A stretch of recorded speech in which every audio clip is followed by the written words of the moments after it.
sometimes reaching a decision about an investment or the direction of a particular instrument can make it very hard to change your mind when the incoming data has changed. It's a psychological bias that everyone can be prone to, and it's easy to understand why. And it's when you're essentially slow to update a view or forecast about an investment, even when presented with new information. So let me just give you an example. Now, this example will, last ongoing, but it's relevant particularly at the moment.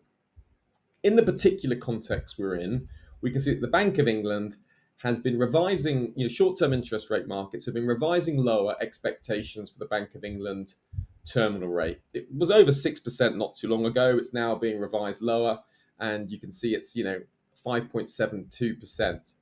On top of this, we've seen some very stretched long positionings in the COT report, with investors having been buying the pound aggressively for weeks in anticipation of these higher interest rates. Finally, now we're seeing some slowing UK data. We've had weak UK PMIs. We've got a big slowdown in the UK housing market.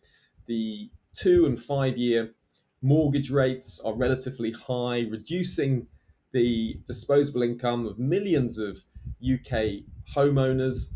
And as a result, it does look increasingly unlikely, given the evidence, that the Bank of England will be hiking interest rates to 6% and may even be looking at cutting interest rates if the conditions continue to worsen, and particularly if inflation starts to fall. So the bottom line with this particular view is a very stretched long pound position is due some retracement, and now we're seeing a bit of moderation in that very hawkish pound view.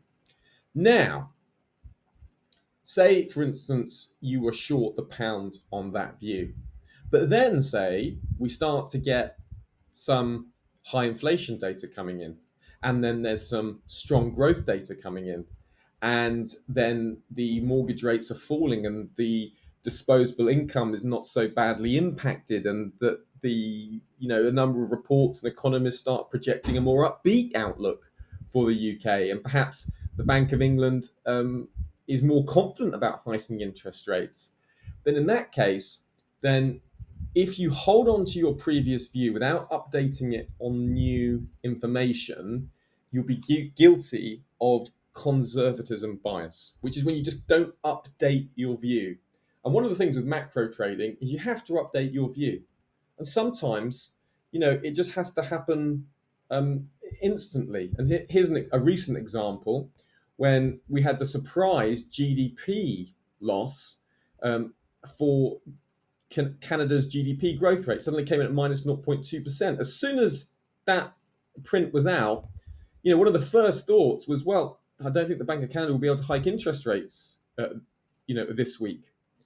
So you have to constantly look at the incoming data and assess how does it change the outlook. Now, looking at short-term interest rates helps you do that, because you can see that short-term interest rates will rise and fall as data changes. But just don't get guilty of holding on beyond a reasonable point. There reaches a point sometimes you have to say, okay, the view, although maybe when I took the view was correct, it's no longer correct, and I have to maybe close the trade, alter the position, change my expectations. So just beware of the conservatism bias when making macro decisions.